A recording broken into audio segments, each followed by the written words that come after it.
They like this. They are the esoteric. You know what I'm saying? Yeah. Rocking, giving you that pure vibe. Like, we're not here to take pictures. We're not Hollywood. We are just vibe. You know what I'm saying? They exploited a good thing. That was one of the greatest things you ever told me. Because like I used to feel a way about me being in this life, having access to the arts and saying like, yeah, I want to save the world. But I'm doing it through the arts. How am I really doing that? When this motherfucker really in these factories and the industry, like putting shit in the chemicals and the food, it's like, what the fuck is this song gonna do? That's how I used to think. But it's like, bro, even then, when I even look at how the music industry is set up, like, Why? Why are they spending so much time and energy putting out poisonous mind control music? Because there's something there. There's something powerful. And that's the reverse psychology that they actually like. I bit that apple.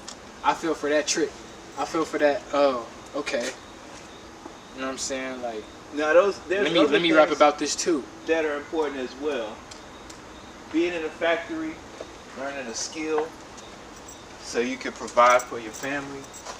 A non-musical, non-entertainment skill. Can't shit on that either. You know, not to say that music is not powerful and that you don't have to be skillful to do music. You know, like people like Bob Marley. Yeah. He's a very skilled man. You know what I'm saying? Skill at singing, skill at playing the guitar. He needed that skill to get that message across. You know what I'm saying? Right. So it's deep, man. It's entertainment, but it's also frequencies. It's also vibes. It's You know more what than I'm just a screenshot. It's more so than a scroll.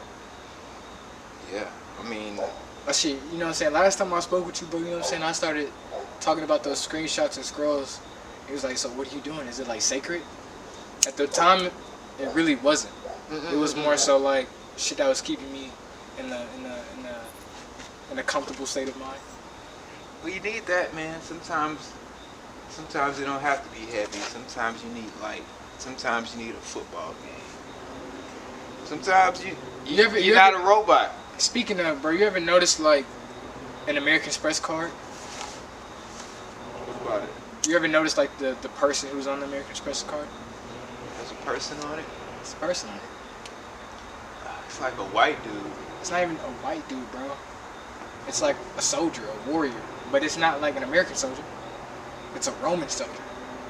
Because I started looking at it like more like, it says American Express, but I don't see anything American about this. It's a Roman soldier. So it's a lot of connections between the Roman circus and what we got now with Netflix, bread, butter, you know what I'm saying? The McDonald's. Roman Empire. You thinking about the Roman Empire? That's Yeah. a meme. Yeah. No, facts, bro. That's because we all fucking connected, bro. That meme ain't just a meme, bro. And just a meme is saying me twice. And just me. Who came up with that? You know what a meme is. Right. You know what it actually is. Tell me what it actually is. Cause I think I know, but everything is like based on what I. A meme is a hieroglyphic. You know what a hieroglyphic is? It's a language. Back in Egypt, or like depictions of like culture. I'll tell you the crazy thing about a hieroglyphic.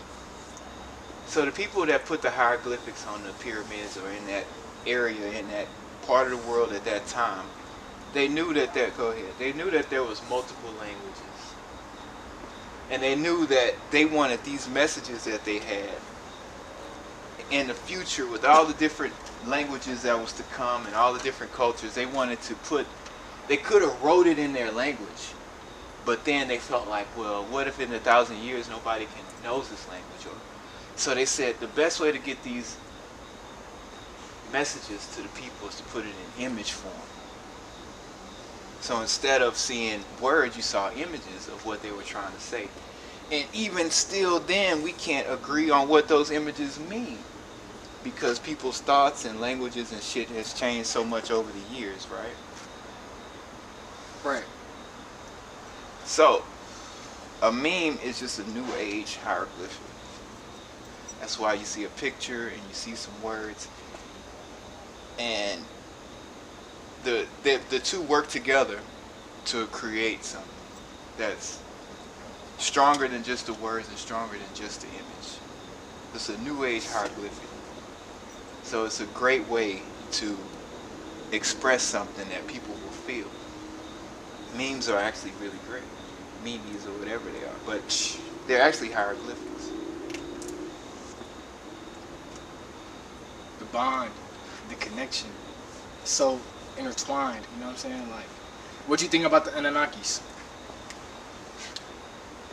What about it? Based off what I've heard, I said I heard it, right? I'm not saying it's true. You know what I'm saying? There's the Anunnakis who came here who had precious information, whether it was gold or whatever, and they need someone to protect that. So they actually curated or created black people to protect that and gave them information, you know what I'm saying?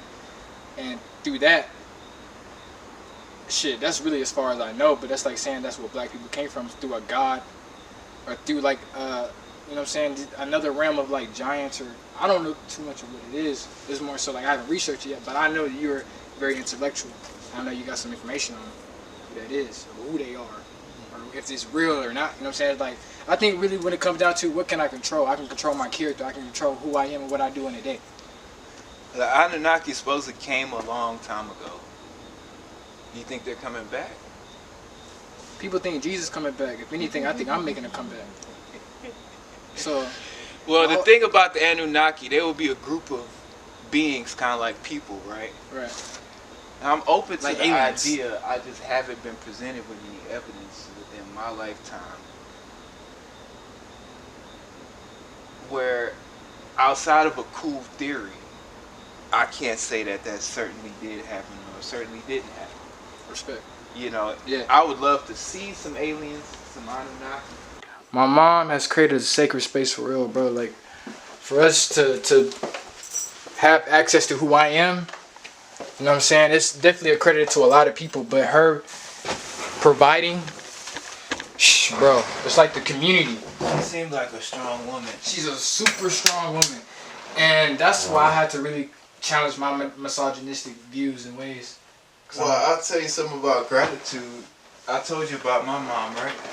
Oh, yeah. You told me she was a lawyer. She introduced you to the books. Essentially, that's like foundation of how you got your intellect. Because you out here reading, you know what I'm saying, books that she's taking.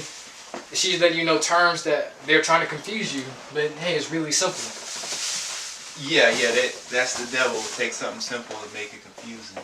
So, you don't want me to wipe that off? No. All good? I'm not one of them type. But I lost my mom when I was 7 years old. She passed away from cancer. Oh, man, I did not know that, man. So, as far as what you're telling me about how you have gratitude for your mom, yeah, I feel that. Man. You know what I mean? Yeah. Yeah. I'm sorry to drop that on you. It's such, No, don't bro. be heavy about it. It presents more gratitude, man, because you like, bro, you really never know. You know what I'm saying? Never know. You never know, man. So, Dad, Mom, you never know when that last phone call might be. So, do everything you can to make that relationship something where y'all can at least talk. Y'all can at least try to vibe, try to be friends with your mom, friends with your dad, because you're grown now. Yeah. People don't think about it like that. Like, can you be friends with your mom and your dad? Like, friends. Like, you know what I'm saying? Like, they're going to look out for you. They're gonna tell you what to do, because that's what parents do. Or ideally, they try to care about you, protect you, and guide you, right? But at the end of the day, man, some people just don't get along with their parents at all. You know what I mean? Like, they don't talk. Either mom or dad, nobody, they just can't get along, they can't see eye to eye. And so if you have that relationship as an adult where you can talk to your, yeah. I know people grown, my age, them and their kids don't talk. You see what I'm saying? I see exactly what you're saying. Yeah, so if you got a relationship where y'all can talk, man, excuse me, bro. Thank God in heaven. But man, last time we left off in the car, we was talking about the leaf and we was talking about grandmas. You were gonna tell me something about your grandma. I just wanted to hear what you were gonna say. It's, you know what I'm saying, an experience that, man, it's just like learning who women are through like the ones that you have access to through your house. And I'm saying that seeing how my granddad still to this day don't come home till 9 p.m. is working in his office. He's a plumber. He's about 78. So he's still getting up in attics. He's still getting underneath the houses. He's repiping houses. And my dad, your age. Right. He's been working with him since he was my age. Right. Essentially, the reason why he's so committed to the job is because he said so had me. It needed something like hands-on, crafty to support my livelihood. It's a skill. Yeah. Skills pay the bills, man. So that's what I was doing before I came to Texas Art Supply. And I should iterate. Skills pay the bills, meaning like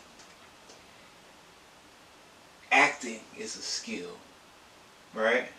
Yeah. And playing music, playing piano really great is a skill. But at the end of the day, as a musician, I can say that it's not a bad idea to get skills that fall outside of the realm of entertainment. That's what I would tell young people. And it's hard to do because it takes a lot of time to become a good piano player or a good guitar player, a good singer. Yeah, we have to accept the standards of society, because that thought right there is very valid based on how the rules are in the game. Let's say like the rules wasn't like that. Let's say like everything was free. It wouldn't fucking matter if you fucking was the greatest piano player or the fucking greatest plumber. It wouldn't matter. But here's the thing. If you're the greatest plumber, you got two people. You got the greatest plumber and you got the greatest singer, right? The greatest plumber and the greatest singer, okay. So the greatest plumber, they are both equally valued to society. Right. But because of the structure and people's emotional nature, the greatest singer's YouTube page is going to get a lot more hits and looks than the greatest plumber's YouTube page. Right. And it's going to be different types of looks and different. People are going to look at the plumber, they're going to be like, damn, maybe I can learn how to fix my shit. Yeah. They're going to look at the singer just because it's like, man, I feel like relaxing and hearing some good singing. So it's two different energies happening. Yes. So, yeah, that other energy, I feel like even something like cutting hair, something simple like that, learning how to fix ACs, you know, these are good skills that can still get you somewhere in life. Come on. And then the most important skill, being able to be personable, to talk to people. And I think that's why I make the art the way I do. You know what I'm saying? That's the literally like, alright, I would say this flow like this or this line like this or paint a picture like this. Just because I really see like what people value, and what I value too. Like I value literally development. I value construction. Like this house, you know what I'm saying, this city, or you know what I'm saying. Like that's why I respect the occult, because there's some level of creation to keep me distracted. Like that's when you start like what the fuck? Y'all are really creative as fuck. Like to really like, well, this shit go generations. The thing deep. is, okay. Alright, we're going deep now. We should go shallow just to go deep. So, the people that run this world, quote unquote, parasite class, that's what I call them. Don't ever call them anything elite. No. Yeah. What the fuck? Hold on. Yeah. We changed the title.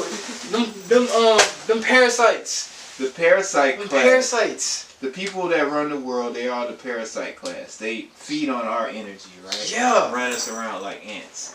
Right. Right, and they perfected that.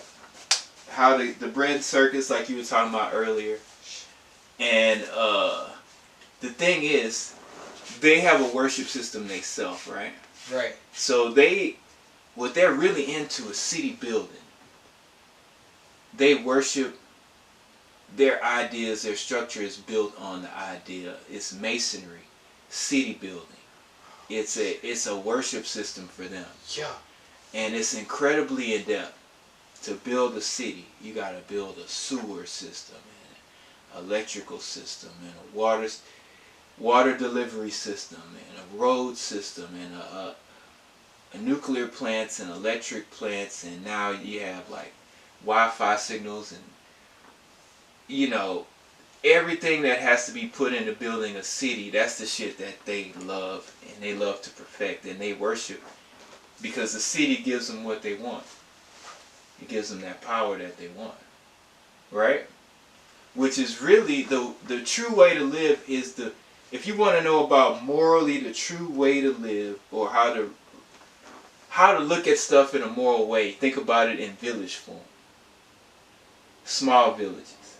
That's the moral, collective way, simple, of running a society. And that's really what we're supposed to be doing, is a village. Once it gets too big, it gets out of control. So this is a huge village. A huge village with a lot of distractions, as you said. Yeah.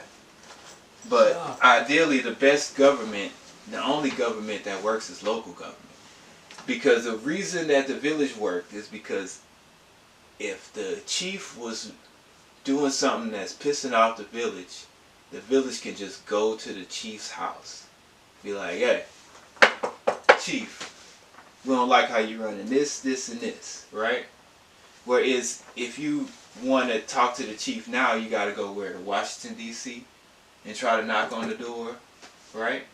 That ain't even as far as what they say. Right. Yeah, as far as what they right. say. So how much farther of a walk is that?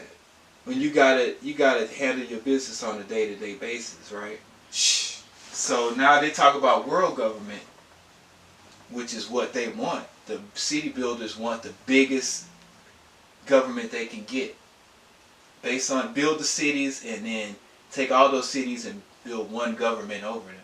So if we have a one world government, that means that's a world village with a small group of people as a leader, versus a guy who's just in your village who you can actually see with your eyes and interact with. Right. So the further they get away from the village, the more power they get, because nobody can see them. Right. That's it. Basically swinging in the air. It's getting to that Man, point, well, bro. it's That's all literally about why it's what getting- we're talking about right now. Yeah. And people being aware and awake of what they're dealing with. If people want a better world, how do we get there? Knowledge, right? Who knows how to get to a better world? If we all have at least a better idea of the principles and the ideas of what can make the world better, then, we're set. Yeah. But if too many people are in the dark, or stuck in their ego, or stuck in the entertainment, or stuck in all these different things you can get stuck in the strip club, stuck in the pornography, you know what I'm saying? Stuck in the racial way of looking at everything. All these different ways you can get stuck.